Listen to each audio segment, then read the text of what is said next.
it was right back to just the same hassle, the same grind.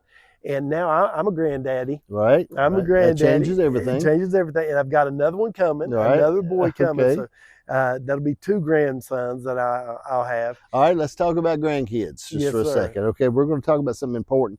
We've talked about money and marriage and Jesus and all that, but now we're talking about grandkids, okay? Yes. So when we talk about grandkids, what seems to be a little different going on with grandkids versus those children you raised? Well, of course, the old cliche is you can send them home, but we would keep them. That's the weird thing, Brother John, is if our kids come to us right now and said, we want you to raise them, we would take them up on it. We would take them up on it. I think what it is when you get older, when you're young, you're trying to make the money, you're trying to establish yourself, and you don't realize how precious time is. Right. And when you get older and you look at that little grandbaby and you realize you're going to turn around 3 times and he's going to be driving. It makes you just savor that and value that so much more. You know what I'm saying? Yes, sir. And my dad and my mom, they try to keep Nash. Nash is my grandson's name. They try to keep Nash all the time. We all just fight for Nash. And he's a little rascal. You use that word rascal. He's a rascal. Now he's a rascal, but now he's just a hoot. But with having grandkids, to me, with Grace, and I look back and I loved her, I enjoyed her, but not the way I have Nash. Right. With Jake, the same way, not the way I have Nash, because I didn't know to. Right. I didn't know how fast it would go by. Okay. I'll never forget the last time I was walking. It was parents' night.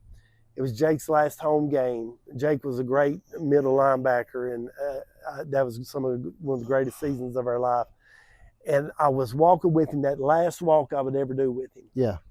And I was trying not to get emotional because Jake ain't about that. You know what I mean? Right. But I realized, I said, where did it go? Because I remember taking him when he couldn't even talk, when he had the little speech impediment as a little boy, taking him to practice. And now here he was a senior.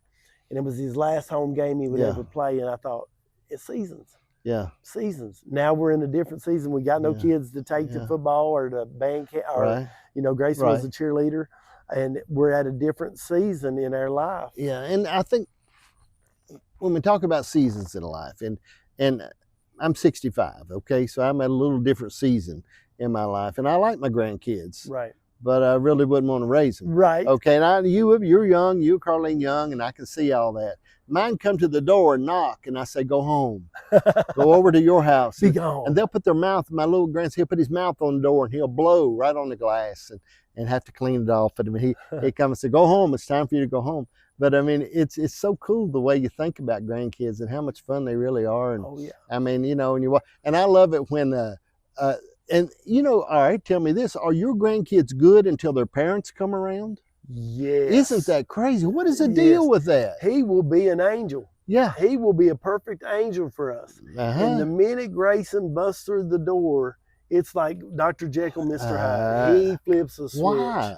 I have no idea. I think it's because he knows he can push her buttons, and he's at this stage. He's 2, so the quote unquote terrible 2s. He thinks him and Grayson are equals. Right. So he thinks that they can banter back and forth. He doesn't realize she's the parent, he's the baby. Yes. So we're still trying to get that into him. But just 2 weeks ago, he had been such a pleasure. I mean, such a pleasure. And I thought, it don't get no better than this. Yeah. And as soon as Grayson walked in the door, he started screaming. He started crying. He turned into a different kid. Right. I don't know what that is. I haven't figured that out, man. I know ours the same way. They just, everything you think it's all, they just walk in and they'll start jumping up and down on the furniture. They'll start springing across the room. Yes. And I've got my one grandson, Colson, John Colson, that lives next to me. I mean, he can talk just about anything, just talks and goes on camera with me, and he can just talk and just like he's just there. But man, if they walk in, he'll pick the camera up and take off with it, running or do something. Oh, yeah. I don't know what it is. I've never figured I'd like that to say out. it's spiritual, but I don't know what it is. It's something wild. If I could claim it on the devil, I would, but I don't know what it is about it. You got me on that one. I have no idea either. I'm so glad. It happens. Hey, I'm it's getting true. therapy in It's this true, man. Because I have no idea what